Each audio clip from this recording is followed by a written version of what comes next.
Gupkar alliance 5 अगस्त 2019 से पहले वजूद में आया।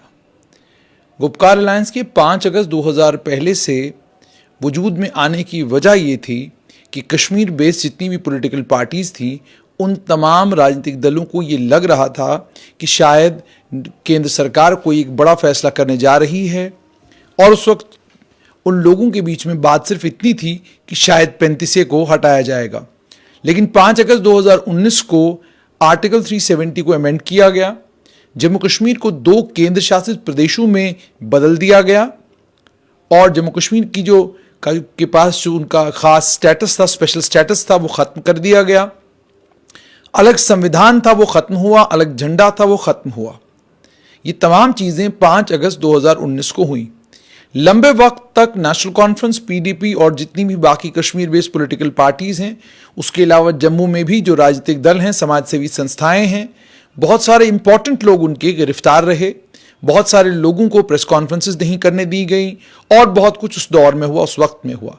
लेकिन जैसे जैसे पॉलिटिकल एक्टिविटी जम्मू कश्मीर में नॉर्मलाइज होने लगी, यानी राजनीतिक गतिविधियां जैसे जैसे शुरू होने लगी जम्मू कश्मीर में, वैसे वैसे गुपकार अलायंस ने दोबारा से अपना कामकाज शुरू किया।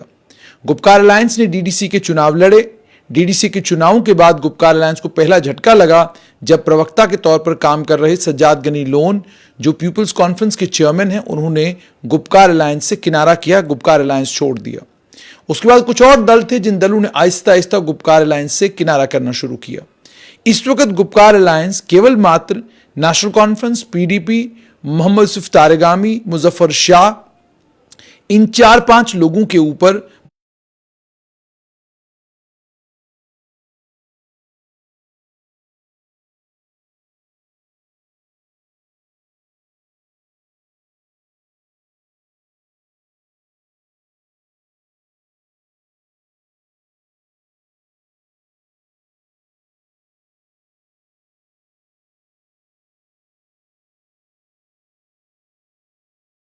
मुश्किल है। उनके मुताबिक उन तमाम चीज़ों के लिए इलेक्टोरल रोल्स की जो रिवीजन हो रही है, उसको ध्यान में मद्देनजर रखते हुए एक कमेटी कॉन्स्टिट्यूट की जा रही है। और उन्होंने ये कहा कि म्यूचुअल डेलिब्रेशन से और कंसल्टेशन से हुआ, यानी जितने भी लोग इस कमेटी के मेंबर हैं, इन तमाम लोगों के साथ बातचीत हुई है। बाज़ाब्ता इन लोगों ने इस चीज़ के लिए एग्री किया है और इनके इस एग्री करने के बाद ही इन तमाम लोगों को इस कमेटी का मेंबर बनाया है। यानी इसमें से कोई भी मेंबर अब यह नहीं कह सकता कि उसकी बातचीत नेशनल कॉन्फ्रेंस, पीडीपी और अन्य दलों के साथ नहीं हुई। कोई मेंबर यह भी नहीं कह सकता कि मैं इसमें शामिल नहीं हूं, मेरा नाम ऐसे ही डाल दिया गया है। जो मेंबर हैं उसमें जस्टिस हसनैन मसूदी की अध्यक्षता में वो कन्वीनर रहेंगे इस कमेटी के, वो कन्वीन करेंगे इस कमेटी को। रमन भल्ला इसके मेंबर हैं, इंडियन नेशनल कांग्रेस में हैं, आप जानते हैं, कार्यकारिणी अध्यक्ष भी हैं नेशनल कांग्रेस के। शेख अब्दुल रहमान पूर्व मेंबर पार्लियामेंट और नेशनल कॉन्फ्रेंस के नेता थे, लेकिन यहां पर उनको लेकर नहीं लिखा गया कि वो इस समय किस राजनीतिक दल में हैं। रतनलाल गुप्ता जम्मू कश्मीर नेशनल कॉन्फ्रेंस के प्रोविंशियल प्रधान हैं, वो भी इसके मेंबर हैं। जैसे मैंने आपको कहा, जैसे रिटायर्ड हसनैन मसूदी कन्वीनर भी हैं नेशनल कॉन्फ्रेंस की तरफ से, वो भी इसके मेंबर हैं। डॉक्टर महबूब बेग पीपल्स डेमोक्रेटिक पार्टी की तरफ से इसके मेंबर हैं। एस रीन पीडीपी की तरफ से इसके मेंबर हैं। गुलचैन सिंह चाड़क डोगरा सदर सभा की तरफ से इसके मेंबर बने हैं। चौधरी लाल सिंह डोगरा स्वाभिमान संगठन से इसके मेंबर बने हैं। मनीष साहनी शिवसेना की तरफ से इस कमेटी का हिस्सा हैं। Hari Singh communist party of India marxist की तरफ से इस कमेटी का हिस्सा हैं। GM Mizrab communist party of India की तरफ से इसके मेंबर हैं। मुजफ्फर शाह अवामी नेशनल कॉन्फ्रेंस के नेता हैं, वो भी इसके मेंबर हैं। ID Khajuria internationalist democratic party के नेता हैं, वो भी इसके मेंबर हैं। और doctor M Hussain Jammu Kashmir peoples movement की तरफ से इस कमेटी के मेंबर हैं। अब ये तमाम लोगों को कमेटी का मेंबर बनाया गया है। इसमें जहां तक नेशनल कॉन्फ्रेंस का ताल्लुक है, नेशनल कॉन्फ्रेंस का 370 को लेकर, स्पेशल स्टेटस को लेकर क्या स्टैंड है, वो आप लोग बखूबी जानते हैं। इन दोनों चीजों को लेकर नेशनल कॉन्फ्रेंस का नेतृत्व इस समय सुप्रीम कोर्ट के सामने है। उसके बाद पीडीपी का भी लगभग उसी तरह का स्टैंड है, वो लोग भी सुप्रीम कोर्ट में गुहार लगाए हुए हैं। जम्मू कश्मीर पीपल्स मूवमेंट ने भी एक एप्लीकेशन फाइल की थी, लेकिन पिछले दिनों शाह फैसल ने जब से किनारा कशी इख्तियार की है पीपल्स मूवमेंट से और दोबारा वापस अपनी सरकारी मुलाजिमत में चले गए हैं, उन्होंने अपनी पिटिशन विड्रॉ की है। अब बाकी मेंबरान जो हैं, जिसमें जम्मू से गुलचैन सिंह चाड़क हैं, चौधरी लाल सिंह हैं, मनीष सहानी हैं और हरि सिंह हैं। यूं कहिए कि 4 मेंबर हैं जो जम्मू संभाग से, और उसमें रतनलाल गुप्ता भी हैं। रतनलाल गुप्ता जम्मू कश्मीर नेशनल कॉन्फ्रेंस की तरफ से आती हैं, लेकिन बाकी जो मेंबर जम्मू कश्मीर जम्मू संभाग से हैं, क्या ये मेंबर इस कमेटी का हिस्सा जिस समय बने हैं, इन लोगों का आर्टिकल 370 की अमेंडमेंट को लेकर क्या विचार है? क्या आज इन्हें इस लंबा समय गुजरने के बाद यह लग रहा है कि जो फैसला 5 अगस्त 2019 को हुआ वो फैसला सही नहीं था, वो गलत फैसला था?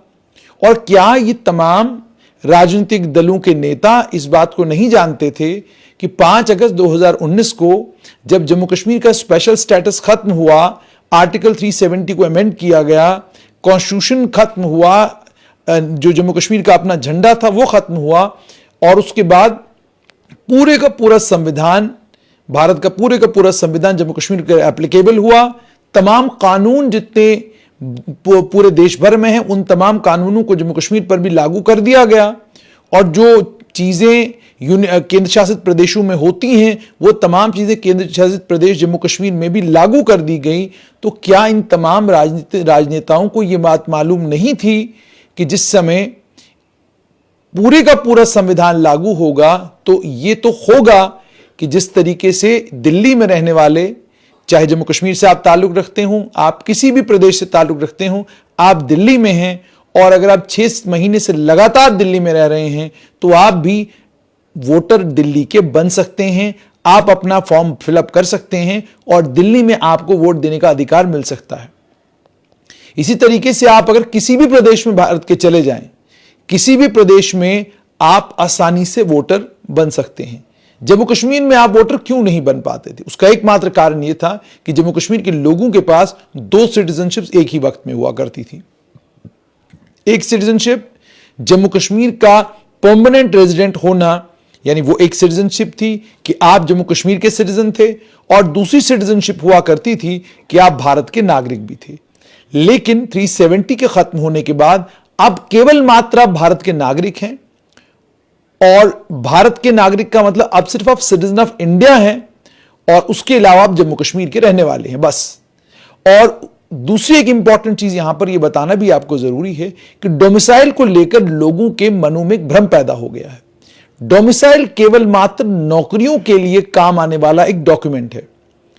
यह डोमिसाइल ना तो आपकी पहचान बताता है, ना डोमिसाइल का फायदा आपको वोटर लिस्ट में ऐड होने के लिए होगा, क्योंकि अभी तक किसी भी कानूनी प्रावधान में डोमिसाइल को डाला नहीं गया है कि हम यूं समझना शुरू कर दें कि जी डोमिसाइल वैसे ही है जैसे परमानेंट रेजिडेंट सर्टिफिकेट था।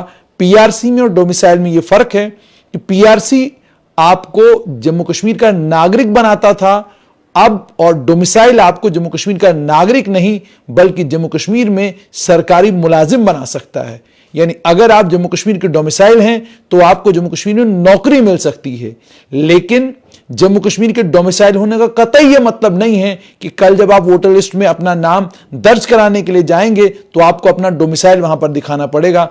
अब वो डोमिसाइल पीआरसी नहीं है। तो यह बात तो बिल्कुल तमाम राजनीतिक दलों को मालूम होनी चाहिए थी कि जहां तक वोटर्स को लेकर ताल्लुक है, एक सच्चाई यह है कि कोई भी आदमी जम्मू कश्मीर में वोटर बन सकता है, और वोटर बनने के लिए केवल मात्र उसको यह करना है कि उसे अपने इलाके में, अपने गांव में, अपने देहात में, अपने शहर में वोटर लिस्ट से अपना नाम कटवाना है और जम्मू कश्मीर की वोटर लिस्ट में अपना नाम डलवाना है।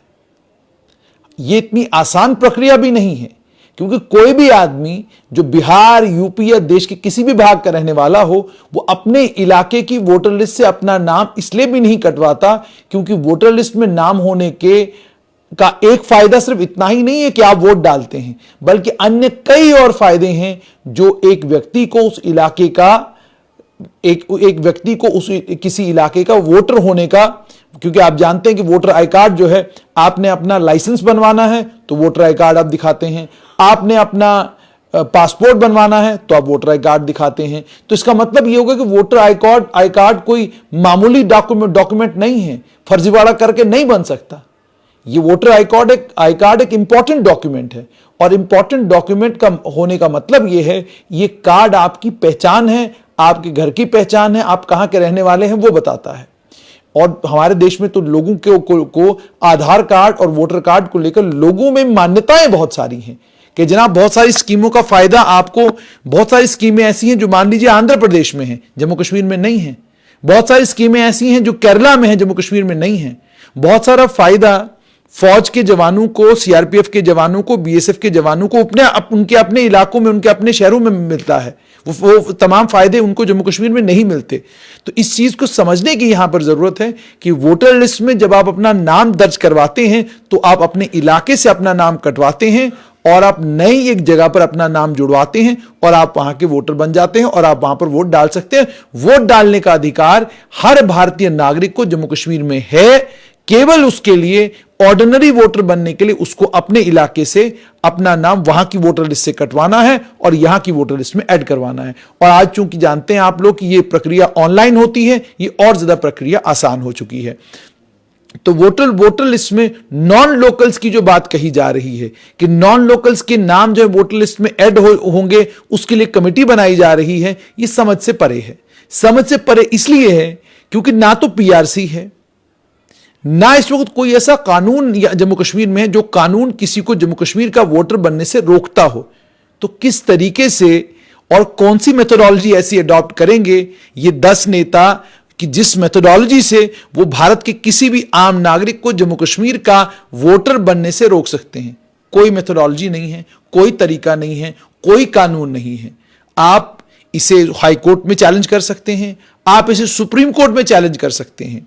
जब तक 370 को लेकर सुप्रीम कोर्ट में फैसला नहीं होता, जाहिर सी बात है तब तक इस मामले में भी कोई फैसला आएगा नहीं।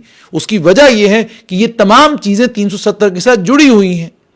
पीआरसी होगा तो आप ये प्ली ले सकते हैं कि जनाब यहां का परमानेंट रेजिडेंट होना जरूरी है आपको वोटर बनने के लिए। अब जब पीआरसी ये खत्म हो गया तो आपके पास कौन सा ऐसा रास्ता है या कौन सा ऐसा कानून है जो आपको ये अधिकार देता है कि जिस अधिकार से आप किसी भी भारतीय नागरिक को जम्मू कश्मीर का वोटर बनने से रोक सकते हैं? कोई कानून नहीं है। लेकिन कमेटी बन चुकी है। कमेटी में 4 लोग जम्मू से भी हैं, 6 लोग कश्मीर घाटी से हैं। इन लोगों ने, जाहिर सी बात है, इस कमेटी ने अब अपना कामकाज करना शुरू करना होगा। अब देखना यह कि ये कमेटी कामकाज कब अपना शुरू करती है। जल्द ही इलेक्टोरल रोल्स की रिवीजन जो है वो मुकम्मल होने वाली है। मुकम्मल होगी तो इन तमाम राजनीतिक दलों को बाकायदा वोटर लिस्टें पकड़ा दी जाएंगी और इन्हें पूरा मौका दिया जाएगा कि ये वोटर लिस्ट में देखें कि किन लोगों ने अपने आप को जम्मू कश्मीर के वोटर के तौर पर रजिस्टर किया है। मगर मामला वोटर लिस्ट में यही होगा कि आप तकनीकी छोटी मोटी बातें खड़ी तो कर सकते हैं, लेकिन जब बड़ी संवैधानिक बात आएगी उसमें आप किसी को भी जम्मू कश्मीर का वोटर बनने से नहीं रोक सकते हैं। तो इसका मतलब साफ तौर पर यह कि जम्मू कश्मीर में हर वो भारतीय नागरिक जो जम्मू कश्मीर में रह रहा है और वो जो टेम्पररी वोटर बनने के लिए कुछ प्रावधान हैं, कुछ कंडीशंस हैं, अगर वो उनको फुलफिल करता है तो वो जम्मू कश्मीर का वोटर बन सकता है।